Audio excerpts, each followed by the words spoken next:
네, 경제정책팀 양효걸 기자에게 몇 가지 더 질문해 보겠습니다. 자, 양 기자, 네. 정부가 사실 일자리 늘리겠다고 예산을 대규모로 투입한 게 또 오래전 일인데, 자, 왜 이렇게 일자리가 늘어나지 않는 겁니까? 사실 일자리에 돈을 많이 쓰긴 썼습니다. 지난해 추경 예산을 보면은 한 11조 원, 그리고 올해 2차로 한 3조 8천억 원. 올해 예산에서 일자리 만드는 데 몰아준 4조 원까지 하면은 약 20조 원에 육박합니다. 네.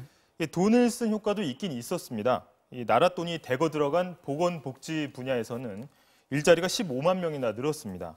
그러니까 이거라도 없었으면은 정말 참사가 날 뻔했다 이렇게 표현하는 게 더 정확할 것 같습니다. 자, 그럼 나라 돈을 쏟아 부은 곳에는 어느 정도 일자리가 늘어났으니까 효과가 있는 거예요. 근데 나라 돈 넣어서 일자리 늘리는 거 언제까지 해야 되는 겁니까? 사실 뭐 언제까지 예산으로 공공부문 일자리만 늘리면서 지탱할 수는 없습니다.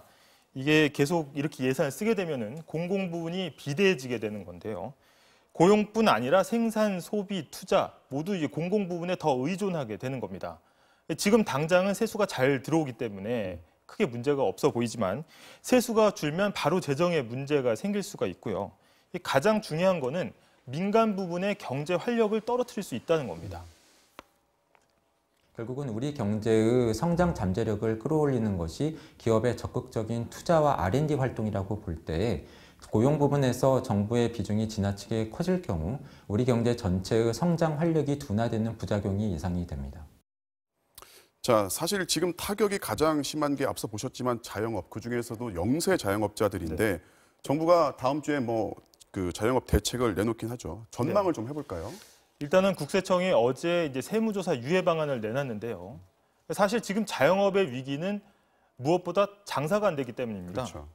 퇴직하고 쉽게 차릴 수 있는 치킨집, 김밥집, 그리고 편의점 이런 데 더 사람들이 몰리면서 상황을 더 악화시키고 있는 건데요. 그런데 오늘 고용지표를 보면 30대와 40대, 50대 모두 실업자가 늘었습니다. 이분들 중 상당수가 또 이런 생계형 자영업에 뛰어들게 되면 그렇죠. 출혈 경쟁은 더 심해질 수밖에 없는 거고요. 따라서 이 세금이나 수수료 좀 깎아주는 단기적인 처방보다는 제조업처럼 안정적이고 다른 일자리도 늘리는 그런 일자리를 좀 더 증진시키는 데 주력해야 된다. 이렇게 전문가들은 말하고 있습니다. 또 실업자들이 자기의 전문성을 살려서 다시 일할 수 있도록 재취업을 유도하는 정책도 강화될 필요가 있어 보입니다. 네, 지금까지 양효걸 기자였습니다. 잘 들었습니다.